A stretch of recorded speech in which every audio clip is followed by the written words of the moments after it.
Assalamu alaikum, dear students. Hope you are well. Today I will study your lesson chapter 3 kinematics. In my last lecture I will teach you the projectile motion of the path of the equation of the path of a projectile, then maximum height of a projectile, time of flight of projectile, horizontal range, maximum horizontal range. These topics we complete in last two lectures. Today I will discuss the motion of a horizontally projected body. Motion of a horizontally projected body. In the figure you see that suppose an object is thrown from point O, a point in the space, to the direction of horizon with initial velocity v0. The horizontal velocity will remain unchanged. The acceleration due to gravity is working on it in the downward direction. You know that acceleration of gravity is working in the downward direction. Thus, the acceleration in the horizontal direction is 0 because there is no gravity in the horizontal direction. So, the acceleration in the horizontal direction is 0. Suppose at any time the object reaches at point P, where it travels x, horizontally x and vertically y. So, x and y are the distance in horizontal and vertical direction. The angle of projection theta naught, which is 0. The angle of projection which is theta naught and its value is 0. Thus, at time t, the horizontal displacement of the object, we say that x equals to v naught cos theta naught t, which is v naught cos 0 degree t, that means v naught t. And the vertical displacement, the formula of vertical displacement is y equals to v naught sin theta naught t plus half gt square. So, theta naught equals to 0, y equals to v naught sin 0 degree t plus half gt square. Sin 0 value is 0. So, y equals to half gt square.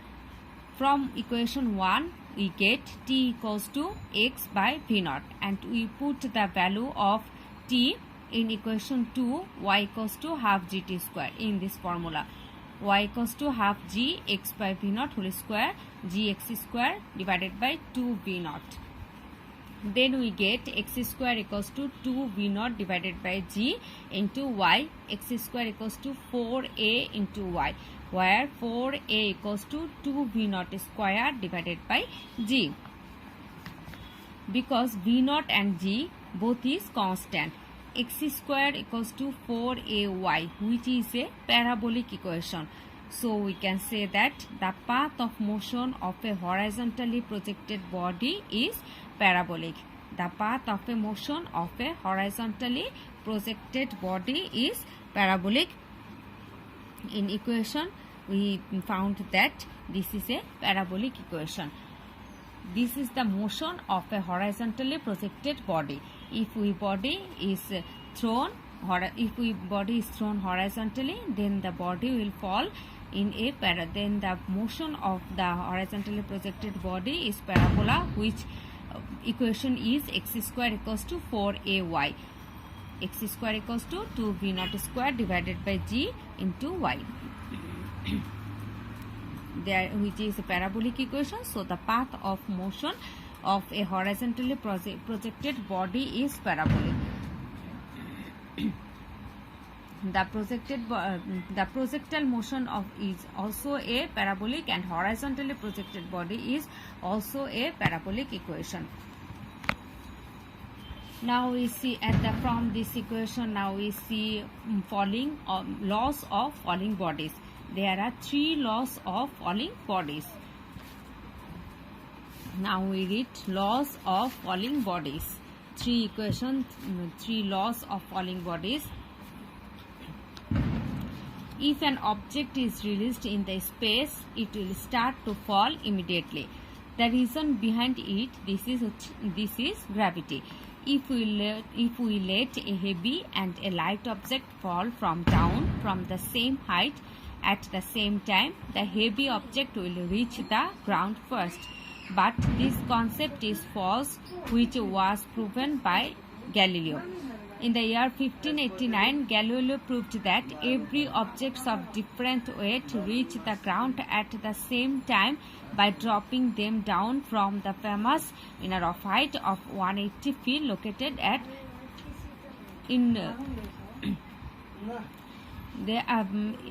laws of falling. Now we read laws of falling bodies. Laws of falling bodies are applicable for bodies falling from a rest position without any resistance. Which body are falling from a rest position without any resistance?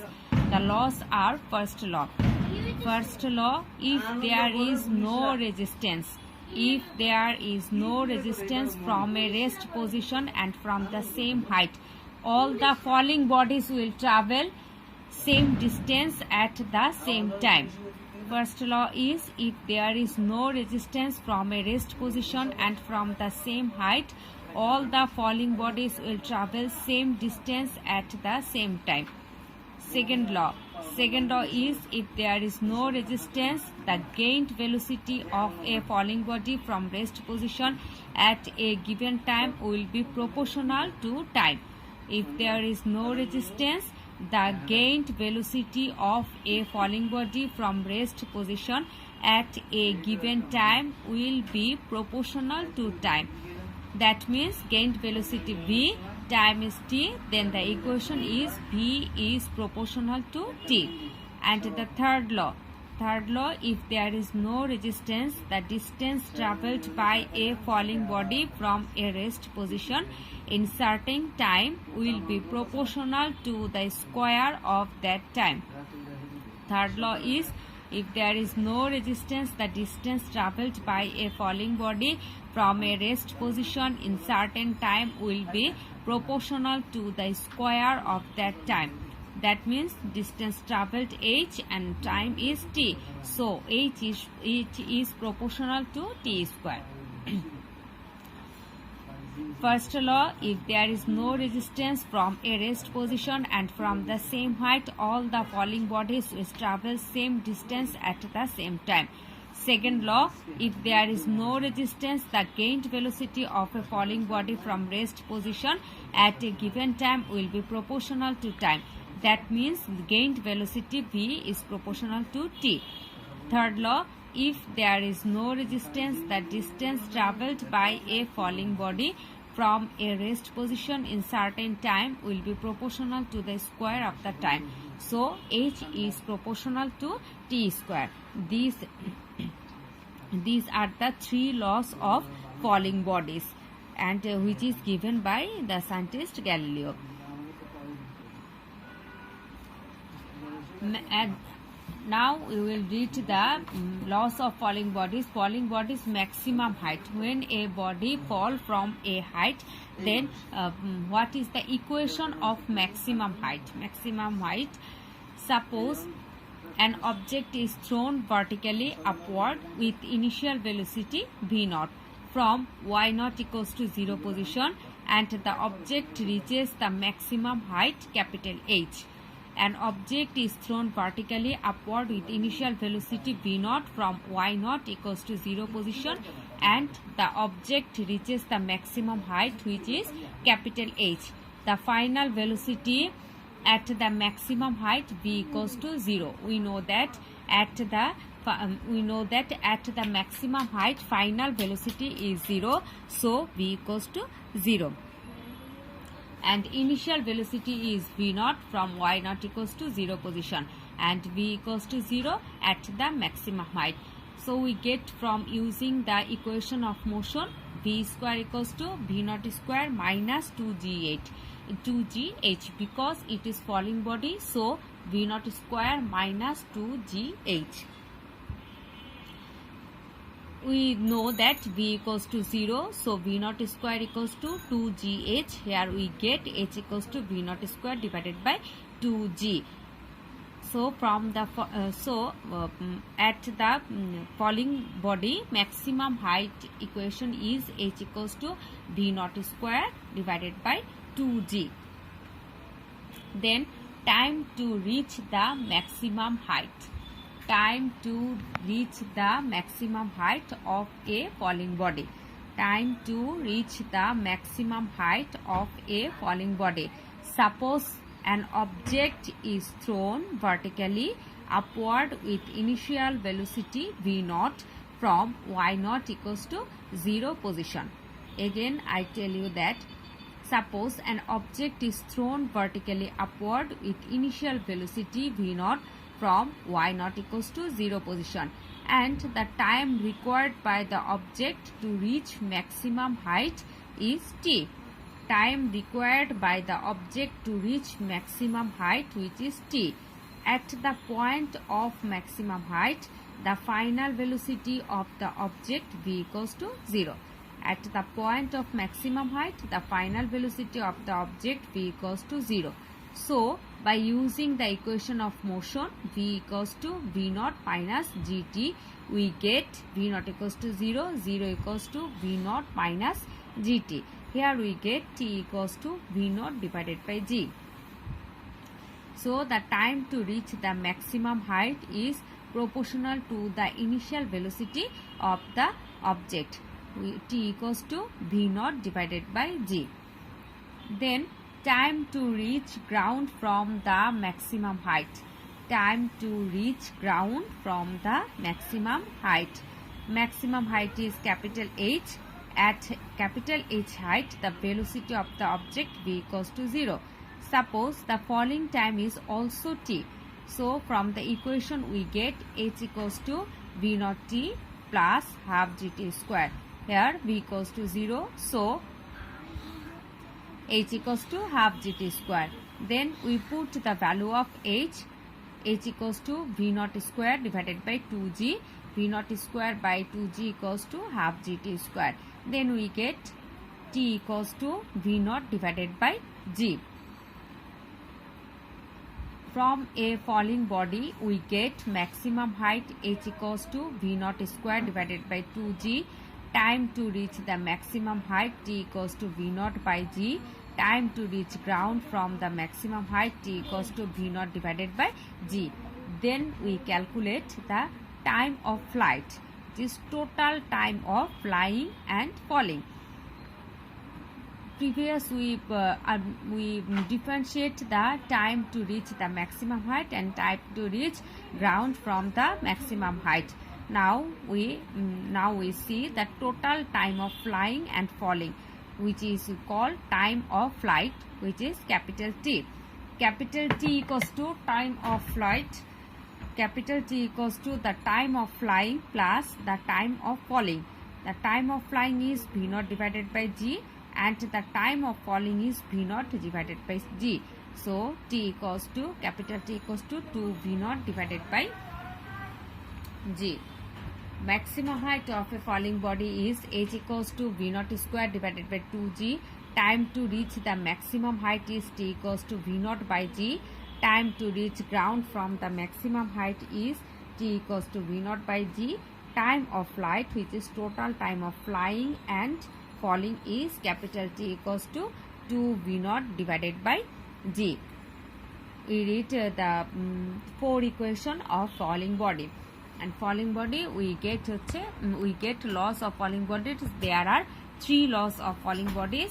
In equation we found maximum height, time to reach the maximum height, time to reach the ground from the maximum height, and total time of flight, which is adding of total time of flying and total time of falling. Laws of falling body. The equation of motion in case of freely falling bodies. The equation of motion in case of freely falling bodies. Now we get this, the equation of motion from the falling bodies. The equation of motion in case of freely falling bodies. If an object falls from a height without any resistance, then its initial velocity is v naught. After time t, its velocity is v, and the distance traveled vertically down h, the acceleration due to gravity is g. If an object falls from a height without any resistance and its initial velocity is v naught, after time t, velocity is v.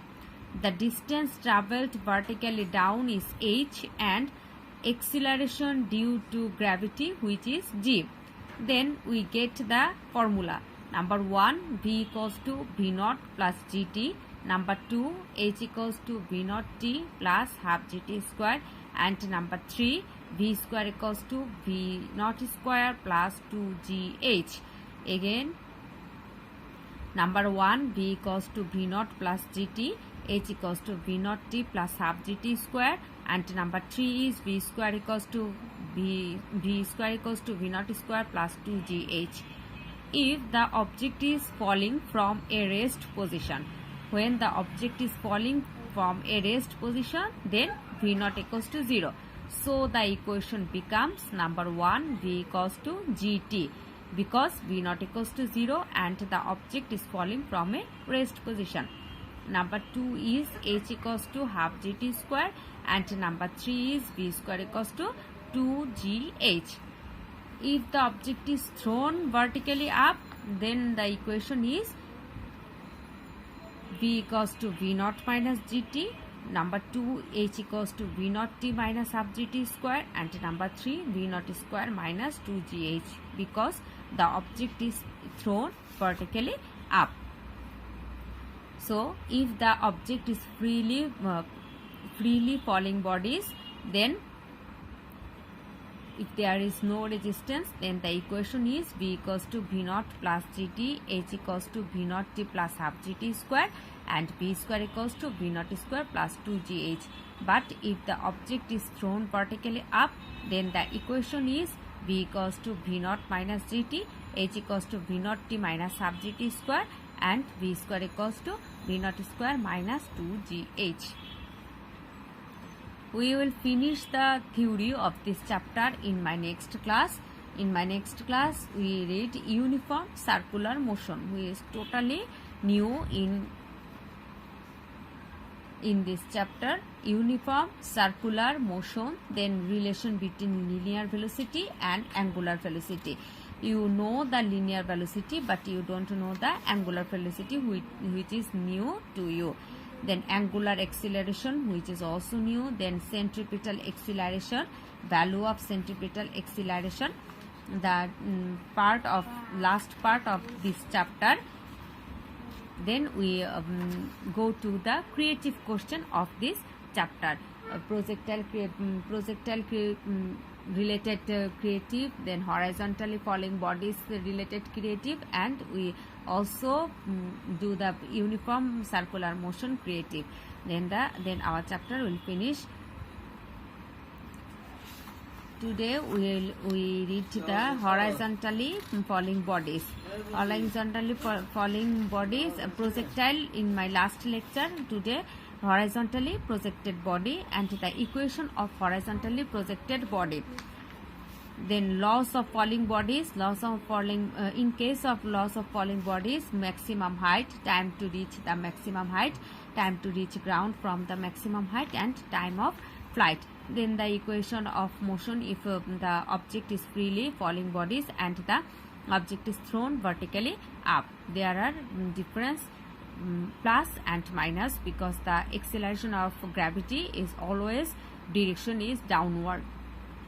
So when we throw an object vertically up, we get v equals to v naught minus gt, h equals to v naught t minus half gt square, and v square equals to v naught square minus 2gh. But if the object is falling freely, then the equation v equals to v naught plus gt, h equals to v naught t plus half gt square, and v square equals to v naught square plus 2gh. Laws of falling bodies, first law, second law, and third law. Second law equation is v is proportional to t, and third law equation is h is proportional to t square. I hope you will understand these topics well. and you read it in your home. Stay well and continue to read. Allah Hafiz.